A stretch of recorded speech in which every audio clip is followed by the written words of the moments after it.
Dear students, welcome to the ICT O Level 2020 online system.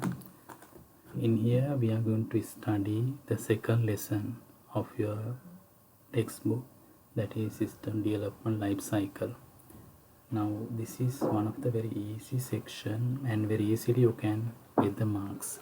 So in here we discuss entire lesson, and then later we'll discuss some model questions and the past paper question related to the SDLC. Now in here we are going to discuss about initially what is a system, and then we'll compare what are the manual system, what are the automated systems. Then we'll discuss what is an information systems. Then we'll come to the system development life cycle. So what are the main phases of this system development life cycle models? And then finally we'll discuss the SDLC models. There are different SDLC models. We'll discuss the 4 models here. Initially you need to know what is a system. Remember, the system is always collection of subsystems. Every system what we have collection of subsystems, and those are working together to complete a specific task. Now as an example, we have some systems that you are familiar with: computer systems, operating system, school system, education systems. Why we call these are systems? The reason is system is always collection of subsystems.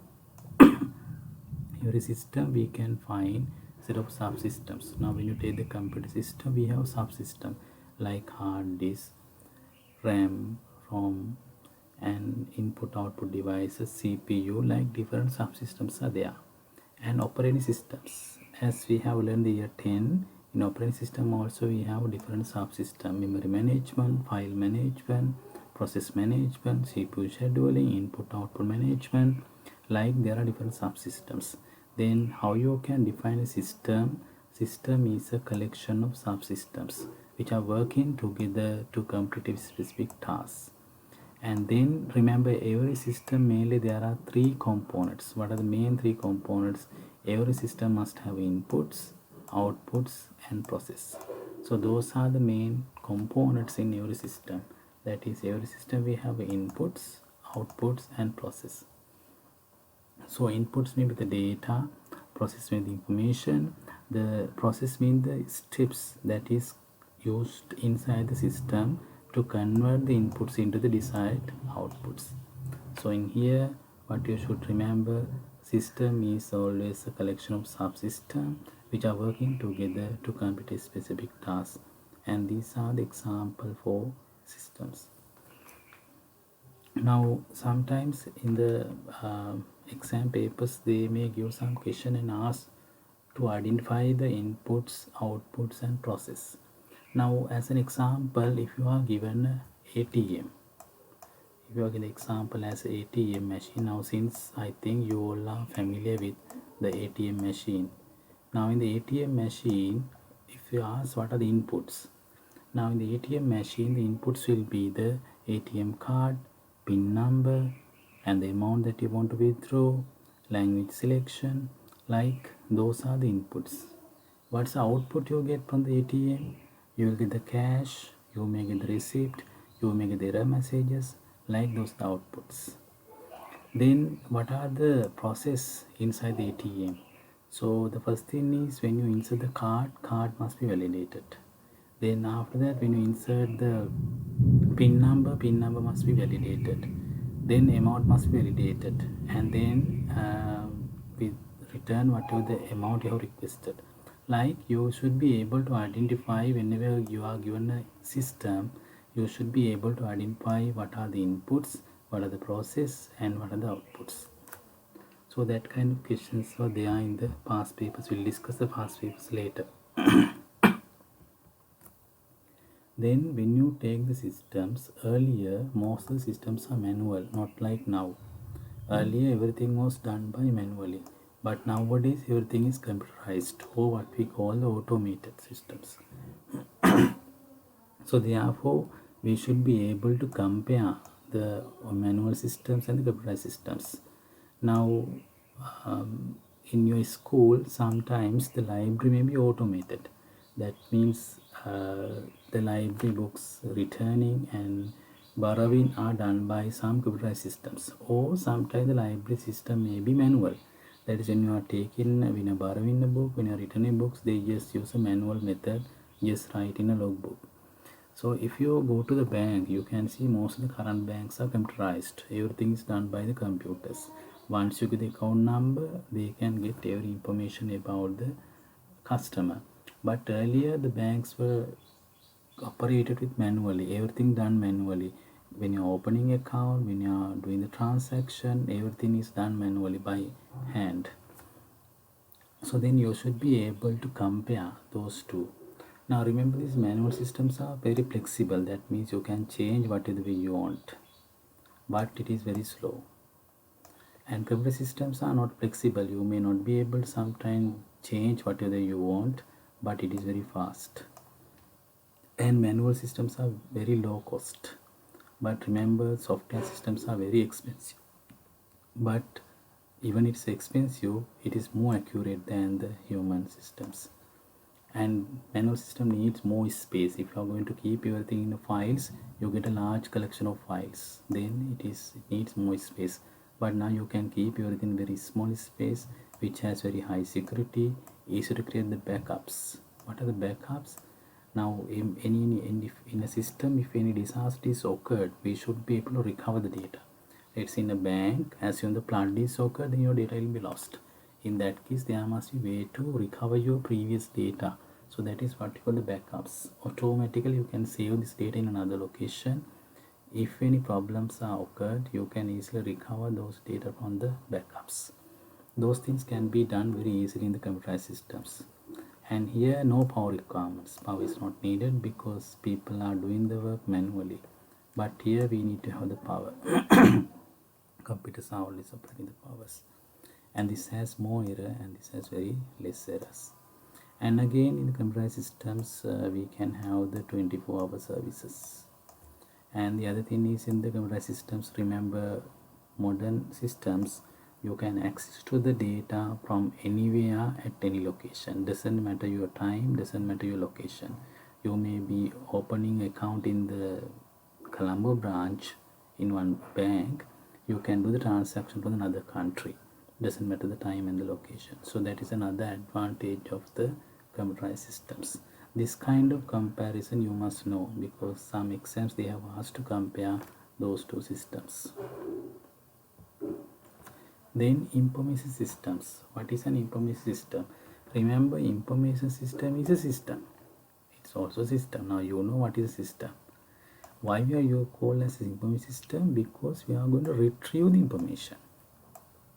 We are going to get the information of the system. So what is information system? It's a system which has some software, which has some hardware, which is operated by some users, which has some data, and which has some procedure to operate and rules, and some networking to access to the data from anywhere at any time. So then basically, what is an information system? It's a system which has a software, hardware, users, data, procedures, rules, and networking tools to retrieve the information. Now, as an example for the information system, some means to in your school there can be information systems where your data, that is your name, address, parent information, telephone numbers, your exam results, term test marks, all can be stored in the systems. In that case, principal or teacher can get any student details or any student information very faster. So that is an example for the information systems. We are using that one to retrieve, basically to get the information from the system. Okay, then we'll come to the system development life cycles. Now, when the systems are going to be developed, we have some standard phases which are already defined. We can follow these phases step by step to develop the system. Why? When you are following these steps which are already defined, we can easily develop the good software and easily identify some problems, and errors can be minimized. Therefore, we can use this whatever the steps in this life cycle. So it's a model which has several predefined paces. We need to follow those paces to develop the good software. Especially when the large systems are going to be developed, we need to identify the correct model. Based on that, we have to develop the software systems. Now in here we are going to discuss what are the main steps or what are the main phases of the system development life cycle. So those are the main phases of the system development life cycle. When the software systems are going to be developed, what's the first thing you need to do? Identifying the requirements. Now as an example, assume you are going to develop a system for the bank. Assume there's a bank, they don't have a software system, they are doing everything manually. Before develop the system, you have to identify the requirements. That is, you have to identify what they want and what are things, what kind of inputs are there, what kind of outputs are there, and what kind of components are there. So how do they do the work? Like, you need to have the good knowledge about the systems. In that case, you have to identify the requirements. So this identifying the requirements are done by in the first phase. So once you identify the requirements, the next thing is to design the solution. Based on the requirements you have collected, you have designed it. Now under design, there are several steps. We will discuss them later. After you design, the next thing is developed or code or program. So that is the third phase. After you design, based on the design, we need to do the coding or development. And after you code, we have to do the testing. And debugging must be done. We have to test the systems properly, and then you have to identify the errors. If there are no errors, you have to install or deploy the software in the organization and then see whether it is functioning well. If there are any problems, you have to do the maintenance. So those are the 6 steps of the SDLC. Now we'll take each steps one by one and let's see what are the main tasks done by in each layer. Now first one is the identifying the requirements. That is, when the systems are going to be developed, you need to collect the requirements.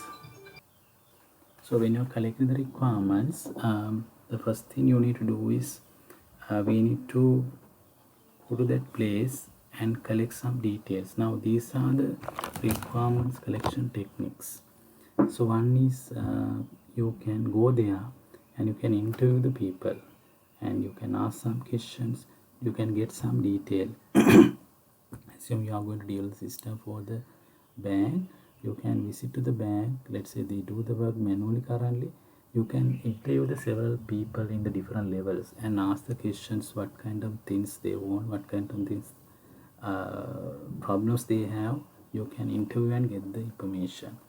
The other way is questionnaires. Now some instance when you interview the people, they may not tell some problems or issues. In that case, you can prepare the questionnaires and you can structured questionnaires can be prepared and ask them to fill. Some when you ask them to fill, if that is anonymous, then they write everything.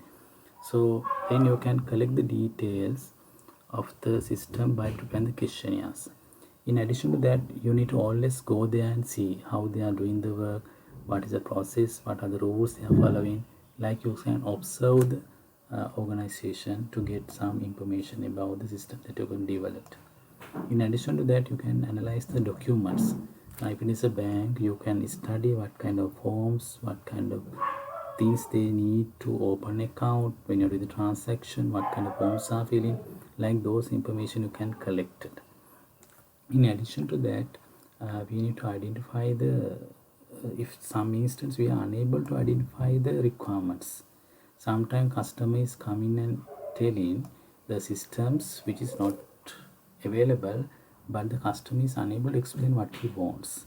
In that case, what we can do is we can develop the prototype. Now prototype means not the actual systems, but it is look similar to the actual systems. Why we are developing this one? To get the customer requirements clear. Now as an example, when the people are going to develop very large buildings, they develop the building prototypes and just show it to the customer to get their feedbacks. Similarly, in here also we can develop prototypes just to get the idea of the customer and what he wants, so that can be cleared by using the prototypes. So then remember, prototype is not the actual system, but the system that looks like actual system, because you are developing this one to show it to the customer and get the customer feedbacks. Now remember, this requirement gathering is a very important task, because if you not collect the requirement properly, the system may not be created properly. Therefore, based on the requirements you have collected, the system will be developed. Therefore, this requirement collection is a very important task. Most of the software organization, most of the high level people will involve for this task, because they are the one who need to really identify the requirements, and then based on that we need to develop the system requirements specification or SRS. So after creating these requirements, normally we have to prepare the document which is we call as SRS, system requirements specifications will be created, which includes all the requirements and what are the inputs, outputs, and what are the objectives of the projects. Everything is there. What are the components, subcomponents, what they are expecting, everything is there in this SRS. So in the identifying the requirements, what are the techniques we are using? Interviews, questionnaires, observation, document analysis, prototype. These are the techniques that we can use to determine the requirements. Then once the requirements are collected, now based on the requirements, what we are doing is to design. Now what thing must be designed? We will design the user interfaces. That is, what are the colors, what kind of buttons, what kind of menus, and we have to design the database. This database is also very important part, because every software system we have a very good database. So then this database management system design is a very important task, and again it's not an easy task which has a lot of work, because your performance system will depends on the database. They are going to properly design it. And we have to design the test cases, because when the system is developed, after we develop the system, the next thing is you have to test it to identify whether there are any errors. The testing also an important task, because in software people are expecting the high quality. The quality will depends on the testing. If you are not done the testing properly, so if you are not doing the testing properly, the system may get some errors at the when the system is functioning. To minimize those bugs or errors, we have to test it properly. In that case, you have to prepare the test cases. Based on the test cases, you have to test the software systems. In addition to that, you have to identify what are the software and what are the software architectures. What architectures are going to be selected. In this kind of decision actually done by very high level people in the software organization, like software architect. They are the one who decide those kind of things. And you have to identify the what hardware, what kind of networking technologies are needed. In addition to that, you have to identify what are the main system, what are subsystems, how they are interconnected. In addition to that, you have to identify each subcomponent, what is the dependency, which one should be developed first, which one should be developed second. Like we need to identify the subcomponents separately. In addition to that, we will identify the main hardware and its components should be selected. So those are the things we need to do in the design phase.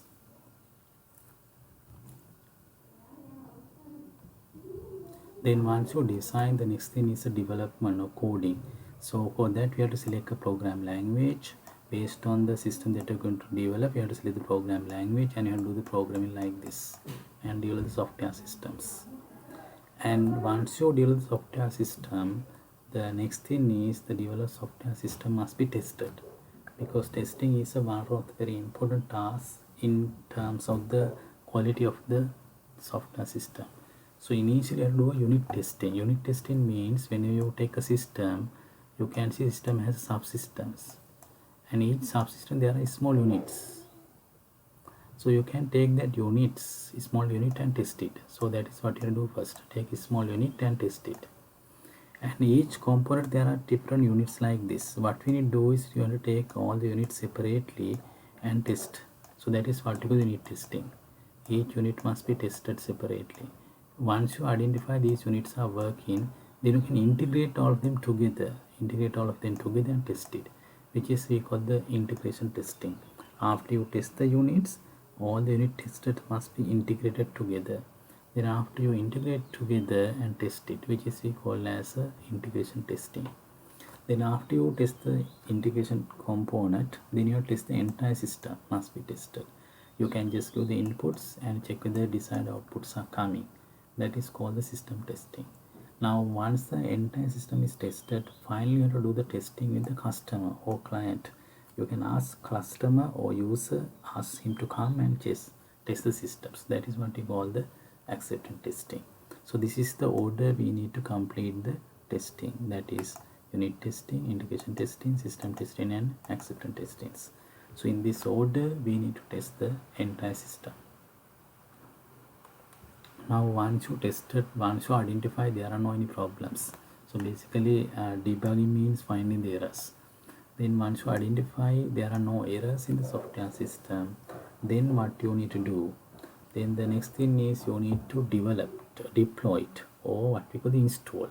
That is, you have developed the software, now you have to install this in the organization. Assume you develop the system for the bank, now you need to go to the bank and install or deploy the system in the organization. So in that case there are different techniques that we can use to install. The first one is a parallel. Now this parallel model is used. What is a parallel method? Parallel method means the old systems and the new systems both are running together. Why we do that way?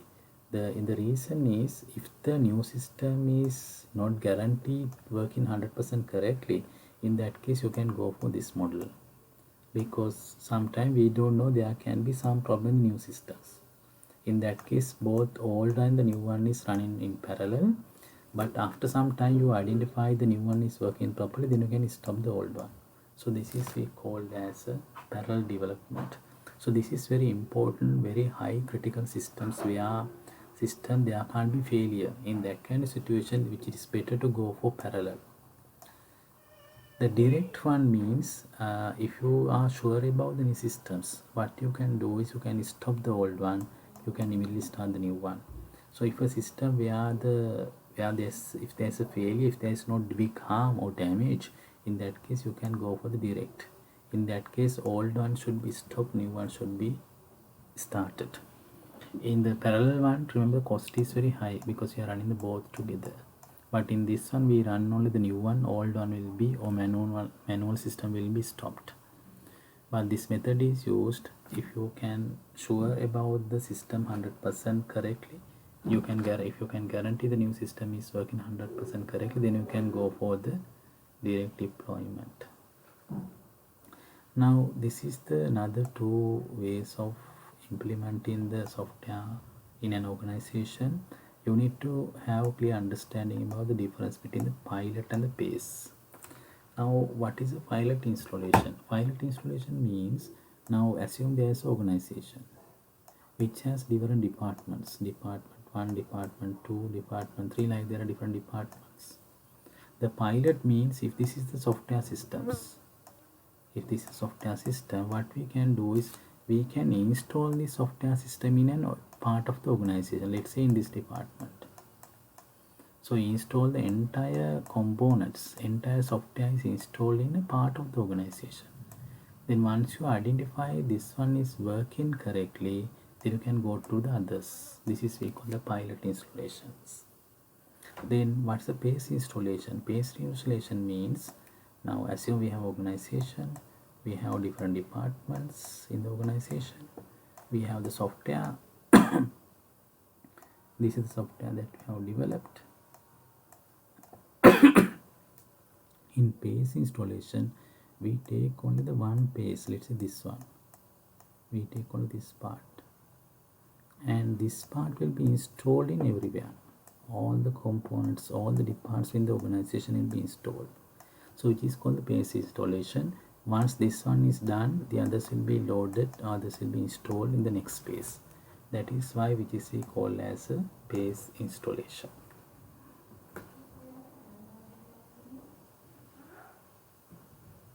Okay, then the next one is system maintenance. Now once you implement the systems, once you install the system, maybe after 1 or 2 years you have to maintain it. Now why we need to maintain? The reason is there can be some errors which were not there when you are testing, but now there are errors, then you have to correct them. Therefore that we have to have the maintenance. The other reason is new technologies are coming, new hardware is coming, new software is coming. Then we have to work with the new technologies. In that case, we need to change, or we need to convert the old system with the new technologies.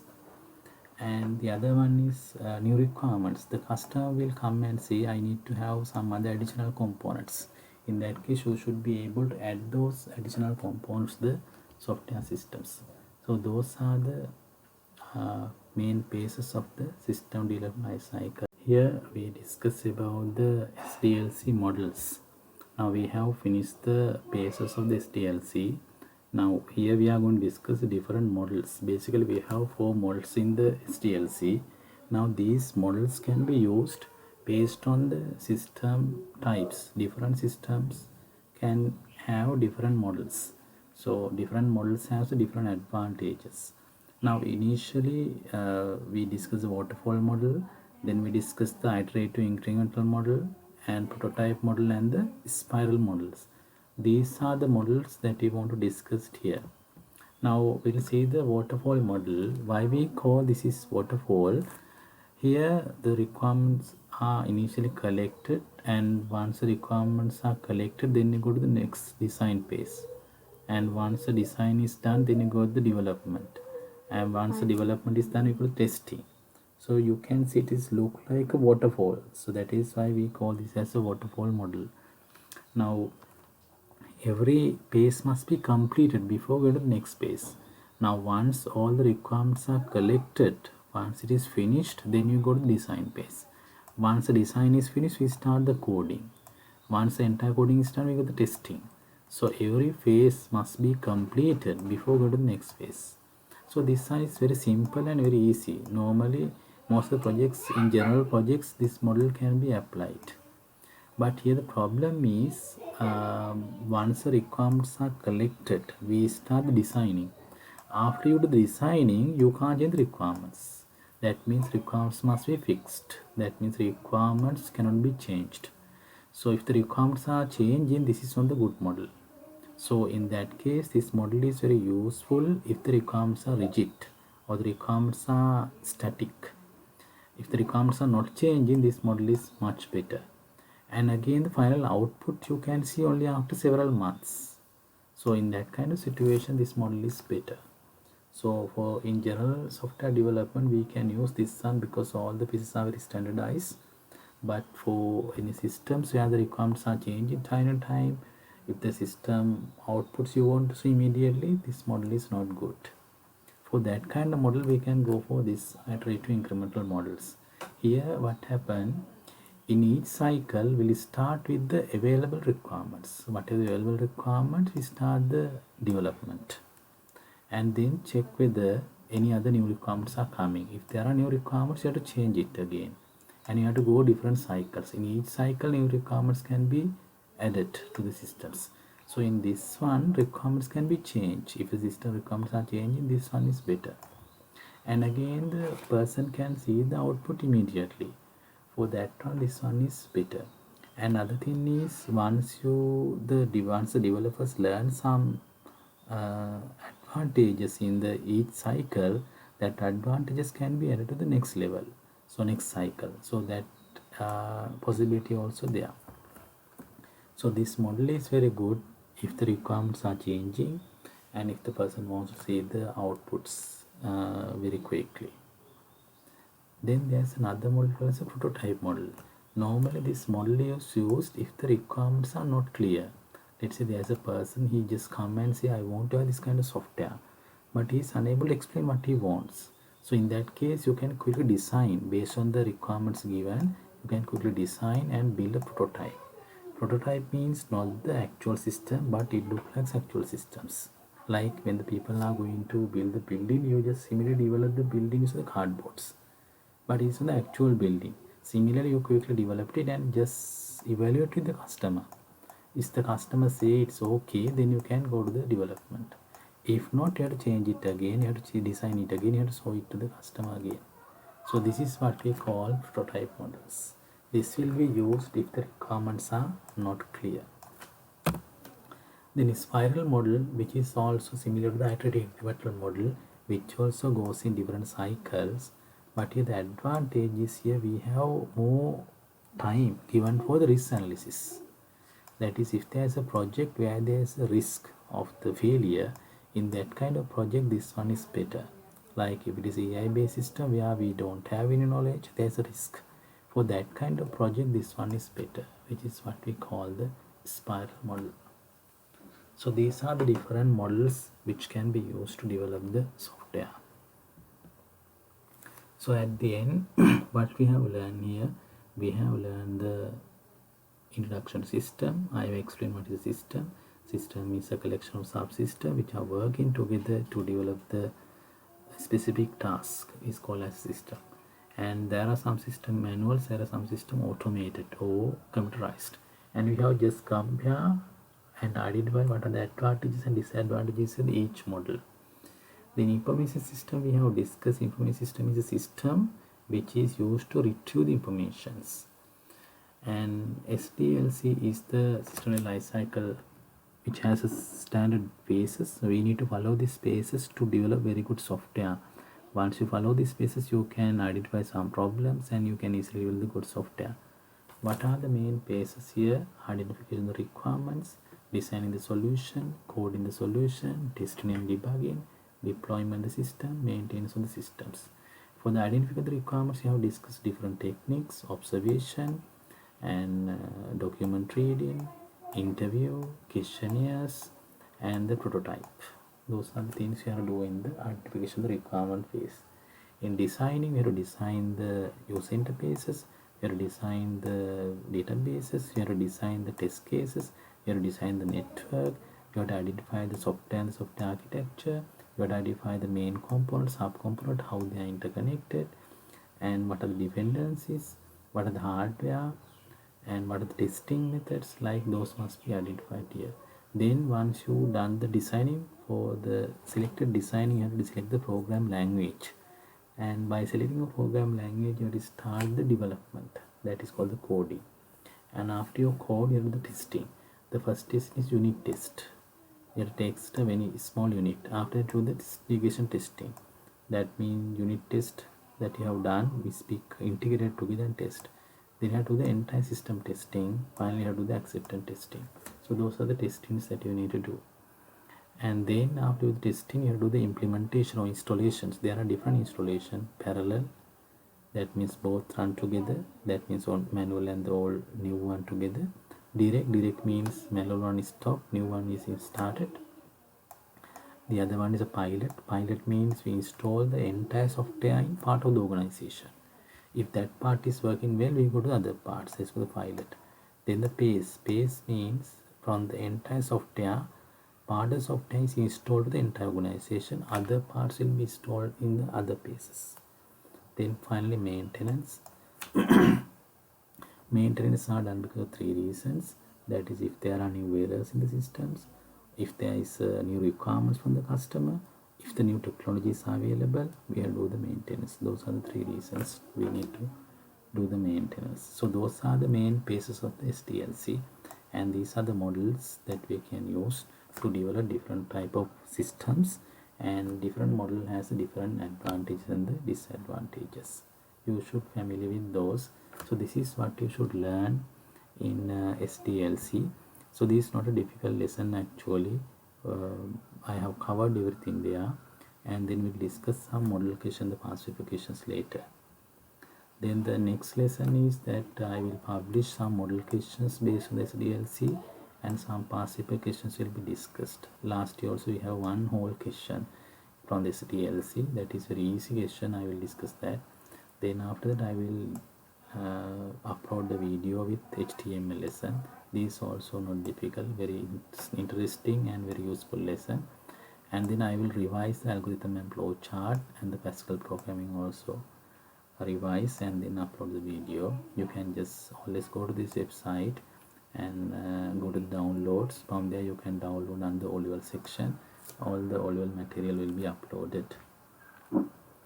And then those who are coming to my classes, please SMS me your name, class ID, and in your class you may have a number, that number, and the class that you come to Sigma or Shakti Institute, and the grade, maybe you are grade 10 or 11. If it is A level, you have to specify A level 2020, like you specify it. With those information, just SMS the details to create a WhatsApp group. Then I can give you some more materials to you. Please SMS with all these details to me. And in addition to that, you can just go to this website, and I revise this one time to time. Just go to this website and I will make update time to time. Just take it and study. So this lesson is one of the very easy lesson, and try once you finish the video, just subscribe to me. When you are subscribed to me, you don't need to pay anything. Only thing is you will get some additional, you will get that notification once I upload the new video. You will get the notification, or you'll be informed that new video is available. So nothing you need to pay. Only thing is you will be notified when the new material is uploaded to the YouTube. So thank you for listening to me. If you have any issues or any problems, just contact me with this number or just email to this. Thank you very much and good luck.